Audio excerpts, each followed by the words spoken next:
Aprendizagem. É fascinante o jeito que a gente, quanto ser humano, funciona, o jeito que o nosso corpo se expressa através dessa realidade aqui palpável, táctil, que a gente chama de vida, né? Eu acho fenomenal como isso se procede e eu tava pensando exatamente sobre essa fenomenologia agora, porque eu tô todo arrumado, eu tô pra sair, eu vou encontrar com a Prace agora, minha namorada, pra gente ir na Convenção das Bruxas lá de Paranapiacaba, e aí começou a chover e eu dei um passo pra trás, né? Falei assim, não, vou esperar mais um pouquinho, e enquanto eu esperei, eu falei, cara, eu vou falar sobre aprendizagem, porque o lance de estar chovendo agora e eu decidi não sair de casa tem tudo a ver com aprendizagem. Além disso, óbvio, os demoninos já têm me pedido há muito tempo para falar sobre esse assunto. Demoninos são os membros do canal, você também pode se tornar um membro do canal.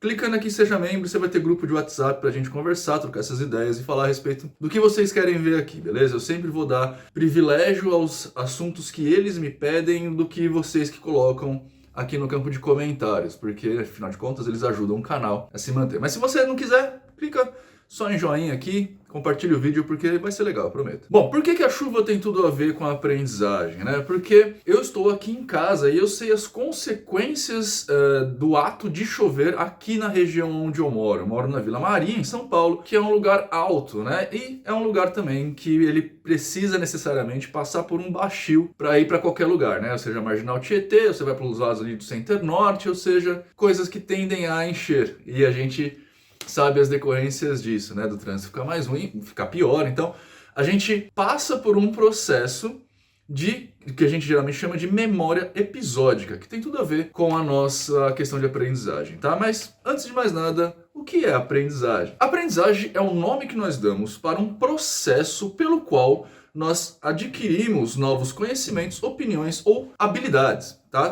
Todas as coisas que a gente faz ao longo da vida e nos traz certas informações, a gente pode chamar de aprendizagem. Então, por mais que você ache que eu sou um idiota falando aqui, que nessas pessoas falam, você faz hipnose, não sei o que lá, ainda assim seria um processo de aprendizagem se você estivesse disposto a ouvir e não a pré-julgar a coisa, né? Mesmo pré-julgando, ainda é um processo de habilidade, um processo de aprendizagem. O que acontece é que a gente tem algumas formas de compreender e principalmente algumas formas de manifestar esse aprendizado. E a neurociência tá, claro, andando por esse caminho, tá? Eu já vou adiantar para você que a gente não tem na neurociência uma resposta 100% pronta, nem na neuropsicologia. A gente busca mecanismos mais eficazes, eficientes de fazer, né, de ter essa aprendizagem. Entretanto, a gente entende que grande parte disso ainda é um grande X, né, uma grande incógnita. Mas eu vou te contar o que a ciência sabe hoje sobre isso e talvez te dar umas diquinhas a respeito do aprendizado para você conseguir aprender coisas melhor e mais efetivas, tá? E sim, embora a magia ajude, neurociência faz parte do estudo do mago, pelo menos do Nino Mago, né? Eu estudo neurociência, sou pós-graduado em neuropsicologia e, portanto, o caminho de magia que eu vou dar aqui para vocês é completamente baseado na ciência, dado que magia é conhecimento, não é muito de se estranhar, mas vem comigo. Tudo que você passa, então, pela vida, inclusive as inúmeras vezes pelas quais eu já enfrentei chuva aqui no meu bairro, cria em você, deixa uma espécie de rastro no seu cérebro, tá? Esses rastros a gente geralmente chama de memória. Esses rastros, basicamente, a bem grosso modo, eu vou entrar nisso um pouquinho mais pra frente, eles são chamados de rastros porque uma memória nada mais é do que a conversa entre alguns neurônios, tá? O neurônio 1 passa para o neurônio 2, passa para o neurônio 3, passa para o neurônio 4. Outra memória vão atingir outros neurônios e fazer um outro caminho. Então o neurônio 1 vai falar com o neurônio 8, que vai falar com o neurônio 15, que vai falar com o neurônio 25, que vai falar... E você vai ver um grande Google Maps na sua cabeça, onde cada trajeto daquele lá que o Google Maps te aponta é uma memória. Isso é o que faz a gente aprender. Existem basicamente dois tipos de memória envolvidas na questão do aprendizado. Uma delas é a memória episódica, que eu falei para vocês, e a outra delas é a memória semântica. A diferença entre essas duas memórias, basicamente, é que a memória episódia ela é a reunião das coisas pelas quais você passou. Você consegue perceber, como por exemplo, experiências que você tem no seu dia a dia, como você se sentiu quando você viu um jogo de futebol ou quando você finalmente foi a primeira vez para a escola. Isso é uma memória episódica. O outro tipo de memória, a memória semântica, é uma memória sobre como o mundo funciona, por assim dizer. Então, enquanto você guarda a memória da experiência que você teve na memória episódica, uma memória que guarda um episódio, tá? A outra memória é, por exemplo, como se dá um nó no cadarço. Essa é uma memória semântica. Eu sei que falar sobre isso parece uma coisa muito estranha, né? Porque pra gente tudo é meio a mesma coisa, né? Mas elas são sutilmente diferentes e elas atingem lugares diferentes do nosso cérebro e isso é melhor. Eu acho que fica de um jeito mais fácil de você guardar, assim, como você sabe como funciona, é a memória semântica. Quando você lembra de alguma coisa pela qual você fez, né, que você passou, alguma festa, alguma coisa, memória episódio.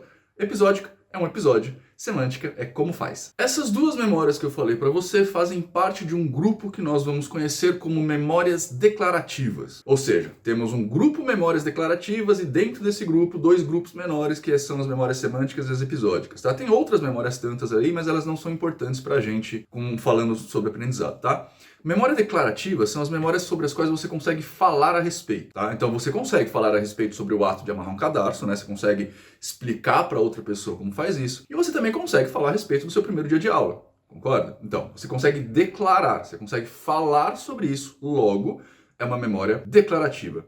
Existem outros tipos de memória, como por exemplo as memórias comportamentais, que são aquelas memórias que acontecem de forma quase inconsciente em você quando você está dentro de um ambiente. Você sabe como se portar, por exemplo, na casa dos seus pais e sabe que a forma de se portar na casa dos seus pais é diferente da forma como você se portaria com os seus amigos, certo? Isso é uma espécie de memória de condicionamento, tá? Que ela vai ser uma memória não procedural. É uma memória que ela acontece de forma praticamente inconsciente, mas ela dita como você age, se move dentro de um ambiente, tá?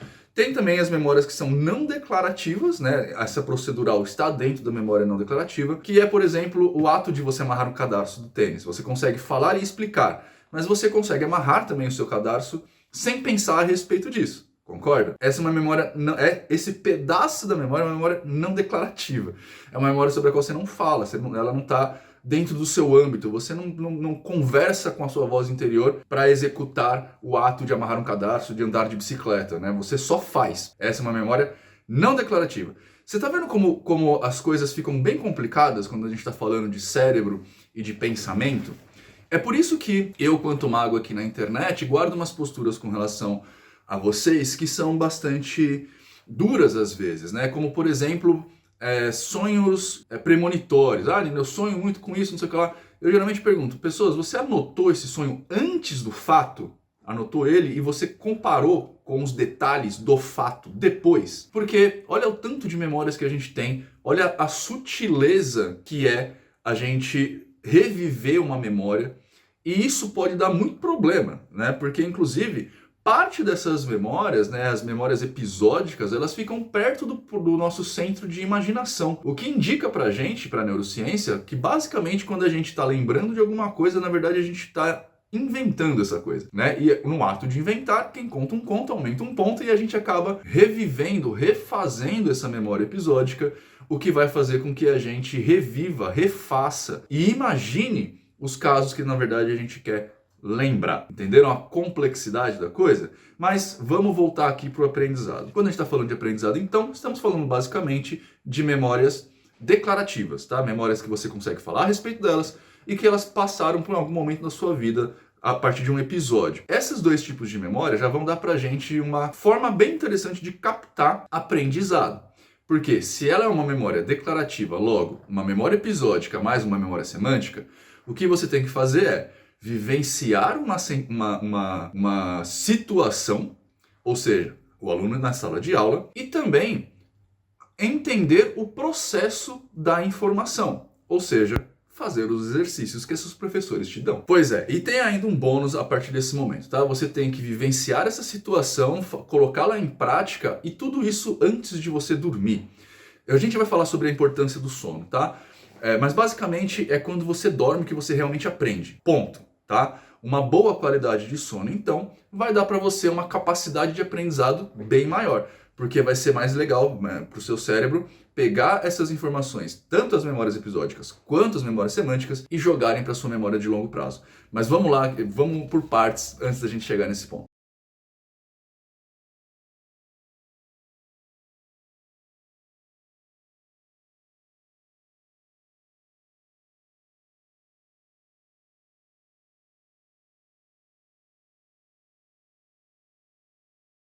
Uma outra coisa legal de você entender é que a memória ela funciona em diferentes pedaços do nosso cérebro, como eu acabei de falar, né? Algumas memórias vão ser bastante próximas a centros de imaginação. Quando nós estamos falando dessas memórias com relação a aprendizado, que é a memória declarativa, elas acontecem basicamente numa área do nosso cérebro chamada de hipocampo. O hipocampo ele está numa parte bem profunda do nosso cérebro, bem incrustada no nosso cérebro. Algumas pessoas gostam de falar até que é uma parte mais antiga do cérebro, embora essa teoria já esteja caindo em desuso, tá? O hipocampo ele está ali perto das amígdalas cerebrais, para você ter uma ideia, né? É a parte que regula o nosso viver. O nosso viver no sentido de respirar, de pulsação cardíaca, de sístole, diástole do intestino, enfim. Ele fica ali no lobo temporal, né, dentro dessa área mais bem no centro do cérebro, e ele se espalha tanto no hemisfério esquerdo quanto no hemisfério direito, tá? É uma parte importante do nosso sistema límbico, portanto, e ela fica na região cortical que vai regular coisas como motivação, emoção, aprendizado e, portanto, memória. Qualquer reação que a gente tenha ao longo do nosso dia, mesmo vocês me vendo aqui ou quando sua mãe te toca na pele, é natural que o primeiro processamento se aconteça nessa área do hipocampo, tá? Ou em partes bem próximas, justamente porque são essas partes que vão regular a nossa questão de vida, incluindo de situações importantes, como por exemplo o medo, como já foi falado neste vídeo aqui sobre medo, tá? É a mesma área. Entretanto, quando a gente faz o estímulo passar do hipocampo para o córtex, onde a gente vai ter o armazenamento da nossa informação, a gente precisa de uma espécie de desfragmentação de disco. Quem lembra disso dos computadores mais antigos, né? Ou seja, a gente precisa pegar os bits de cada um dos campinhos ali, né? Os uns e os zeros, em determinada ordem, e passar de uma memória de curto prazo, que é onde a gente tem acontece o sistema essa parte do hipocampo, o sistema límbico, e jogar para uma área de armazenamento longo. É como se a gente pegasse no computador as informações da memória RAM e jogasse para o HD, tá?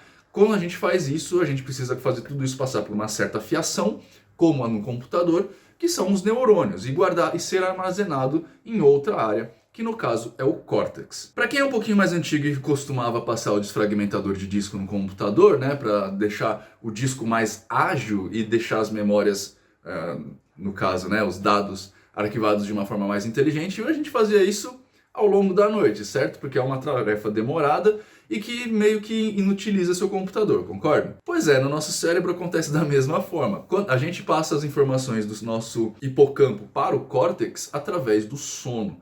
E é aqui que está a grande importância do sono e provavelmente ainda do sonho. O sonho nada mais é do que a nossa transferência de memórias, pelo menos por enquanto, e ela acontece de forma simbólica e repetitiva, o que é muito engraçado, né? Quando a gente a gente vai dormir, de alguma forma que a gente ainda não compreende muito bem, o nosso cérebro entende quais são as informações mais importantes e ela fica passando em loop por algum tempo no nosso cérebro, mais ou menos na hora do sono REM, que é o sono profundo, para que seja gravada no nosso córtex. Nessa hora, quando a gente se pega consciente, porque a hora do sono REM é uma hora de inconsciência, quando a gente se pega consciente, a gente presencia um pedaço dessa transferência de informação que o cérebro está fazendo, e aí a gente tem um sonho, né? E essa transferência, ela não é feita de forma literal, porque não sei se vocês compreendem isso, mas tentem fazer esse esforço mental. Quando a gente está pensando em alguma coisa, não necessariamente a gente pensa através de fala, não necessariamente a gente pensa através de texto. A gente pensa através da coisa, né? A gente imagina a coisa.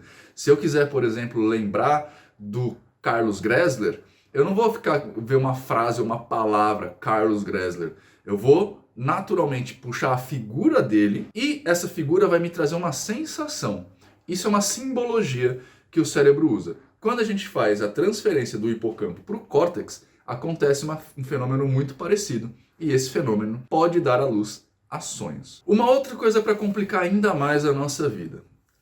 Quando a gente está falando de memória e de tudo isso que ficou lá no córtex, a gente está falando do negócio que a neurociência vai chamar de engrams, ou engramas, aqui no Brasil, em português, tá? Eu gosto mais da palavra engram, eu acho mais bonita. O que é um engram?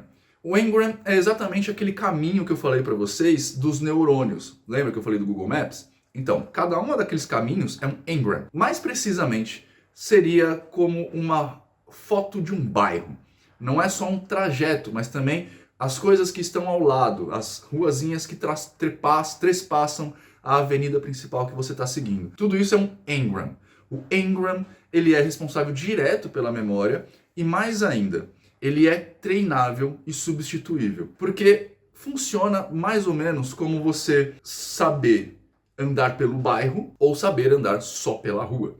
Quando você está indo para um lugar que você não conhece, não tem o seu GPS ali, você se sente seguro na avenida principal, concorda? Você vai conseguir passar aquele bairro dentro da avenida principal do bairro. Quando você domina o conhecimento do bairro, você consegue inclusive cortar caminhos, certo? A nossa memória, nosso aprendizado, funciona a partir dos engrams exatamente desse jeito. Quanto maior é o estímulo do seu engram, ou seja, quanto maior o engram se torna a respeito de uma determinada informação, mais fácil de você trazê-la à tona, porque você tem os atalhos neurais para você chegar no conhecimento. Além disso, a gente tem lá no nosso caminho dos engrams, né? Cada um dos neurônios vai sofrer um processo chamado de potenciação de longo prazo. Essa potenciação é uma espécie de academia do neurônio, tá? Cada vez que você ressuscita uma determinada memória que vai usar um tipo de engram separado, você deixa esse neurônio particular, ou os neurônios responsáveis pelo caminho que você está trafegando, mais forte. Essa é a palavra que dá. Mais potente, né? Com mais potência. A gente pode falar que ele fica mais parrudo, né? Que ele começa a tomar suplemento alimentar e fica mais parrudão. Ou seja, cada vez que você relembra de alguma coisa, mais forte o engram aonde essa coisa está gravada vai ser ressuscitada, o que faz com que você tenha uma facilidade ainda maior de aprendizado. O que mais ou menos isso quer dizer é que quanto mais você lê a respeito de uma determinada informação, ou seja, quanto mais informação você tem sobre uma determinada curiosidade, mais forte os seus engrams ficam, logo mais forte a sua experiência de aprendizado fica. Lembra que eu falei dos exercícios do professor? Você tem a aula, você faz os exercícios e dorme? Pois é, os exercícios têm uma função que a educação não conhecia, mas agora a gente sabe, de ressuscitar, de fortalecer os engrams, ou seja, de fazer a potenciação de longo prazo ficar cada vez mais forte. E quanto mais você pratica isso, mais fácil fica de praticar. Eu sei que é estranho, mas é assim. Quando você não tem nenhum costume de ler um livro e você lê o primeiro livro, é bastante difícil, né? Você vai encontrar uma série de empecilhos aí. Mas quando você termina o primeiro e lê o segundo, fica mais fácil. Quando você lê o terceiro, fica mais fácil e isso é elevado à potência. Ou seja, o primeiro é fácil nível 1, o segundo é fácil 2, o terceiro é fácil 4, o quarto é fácil 8 e assim sucessivamente. E tudo isso faz com que você tenha mais facilidade de compreender aquilo que você quer compreender, beleza? Os vídeos do YouTube vão ajudar bastante, livros a respeito disso, de diferentes formas de abordar, também ajudam bastante uma experiência de aprendizado completa. Nossa, Nina, mas e aí? Aonde que a magia me ajuda com isso tudo aí que você está falando? Cara, e eu vou te falar um negócio, cara. A magia, ela é uma disciplina filosófica que te obriga a conhecer coisas, né? Magia é conhecimento e você vai estar o tempo inteiro em busca de novas informações, o que vai fazer com que você construa novos engrams e faça uma potenciação de longo prazo cada vez mais eficiente. Além disso, a magia ela obriga o mago à contemplação. Vocês lembram que eu sempre falo isso? Contemplação muitas vezes dada a partir da meditação, que é quase um processo de sono, que vai fazer com que você consiga transportar memórias lá do seu hipocampo para o córtex de uma forma mais eficiente, mais eficaz. Além disso, você também consegue, a partir do estudo da magia, chegar à neurociência, como eu fiz, e descobrir tudo isso. Agora, para a gente fechar o vídeo aqui, eu quero te dar algumas dicas de como você um processo de estudo melhor, beleza? Segundo neurociência, para vocês, né, conseguirem fazer a vida de vocês andar. No vídeo passado eu fiz um desafio para vocês, então vamos começar a colocar esse desafio para frente a partir da nossa capacidade de aprendizado. A primeira dessas dicas é: tenha cuidado com a sua qualidade de sono, tá? Eu falei lá no começo, lembra da chuva? Pois é, por que eu falei que isso é para mim um aprendizado? Eu tenho notado o quanto é mais fácil para fazer vídeos para vocês aqui quando a minha mente está descansada. né? Eu passei por um processo bem pegado agora, né, nos últimos meses, por conta do Ocultaria, que foi o evento que eu fiz, mais pós-graduação. Então eu tinha muito pouca tempo de sono e eu já sou um cara que está acostumado a dormir pouco. Mas agora que eu tô dormindo bem de novo, e dormindo bem eu tô falando dormindo 8 horas, e às vezes eu durmo 12 horas, né? Acho que é uma espécie do meu cérebro conseguir recuperar tempo, sei lá. Fica muito mais fácil, porque eu já acordo com um monte de tema na cabeça, e esse tema já estava na minha cabeça e eu resolvi gravar agora por causa da chuva que eu não pude sair. Eu estava pensando sobre essa minha facilidade dos últimos dias de fazer vídeos exatamente por conta da minha capacidade de sono melhorada. Então tenha cuidado com o seu sono. É uma dica bem legal para você conseguir fortalecer esses engrams. Lembra da transferência? Pois é. A segunda grande dica é: não fica muito sossegado, mas também não fica muito estressado, tá? A quantidade de estresse está intimamente ligada à sua produção de caminhos neurais, aí, dos seus engrams, né? Das redes neurais que formatam a sua memória. Quando você está muito estressado, há uma dificuldade de você formar novos caminhos, e quando você está pouco estressado, o seu cérebro está descansando o suficiente para não querer formar. Dizem os especialistas que você precisa ter uma condição de básico para moderado de estresse. Eu não sei como é que se mede isso, confesso, mas você não pode estar muito estressado, ou seja, não deixa para a última hora para você aprender aquilo, mas você também não pode estar muito sossegado. Então também não aprende com 3, 4 meses de folga para você... você precisa de uma certa pressãozinha, tá? Essas duas últimas dicas finais também são bastante legais. Você lembra que eu falei da potenciação de longo prazo? Que você vai deixando neurônios mais fortes dentro desse engram? E lembra também que eu falei que os engrams são grandes responsáveis pelas memórias? Acontece que assim, você forma engrams e memórias parecidas, elas ficam no mesmo engram, né? Numa mesma rede neural. O que quer dizer que para você aprender com qualidade alguma coisa e aprender de verdade, não decorar para a prova, mas aprender de verdade, você precisa também aprender as coisas que cercam isso, tá? Quando você vai, por exemplo, tentar estudar a respeito de como fazer um bolo, é legal você tentar entender também como você faz uma torta, como você faz uma massa de macarrão, e assim sucessivamente. Você aprendendo as coisas que estão em volta, fica muito mais fácil. Eu acho que já falei algumas vezes que eu tenho um processo de aprendizado diferente e eu faço o aprendizado do core para o resto, né? Eu aprendo o centro duro daquilo, como por exemplo a psicanálise tem a ver com a sexualidade, e depois eu expando isso para entender os restos, ou seja, eu vou fazendo novas conexões dentro desse meu engram, eu não sabia disso, eu descobri com a pós, para que a memória fique mais recheada. Quando a memória fica mais recheada de uma determinada informação, você aumenta a potenciação de longo prazo do seu neurônio e também você deixa os seus engrams com um mapa maior do seu bairro, o que fica muito mais fácil de você rememorar aquela informação que você teve. Além disso, de você aprender mais coisas sobre aquilo, tenta fazer relações, né? Fazer relações é muito legal, inclusive eu tento fazer isso nos meus vídeos, né? Sempre quando eu dou um exemplo para vocês, assim como eu fiz o exemplo do cérebro com um computador, eu estou tentando fazer relações para que vocês compreendam melhor determinada informação.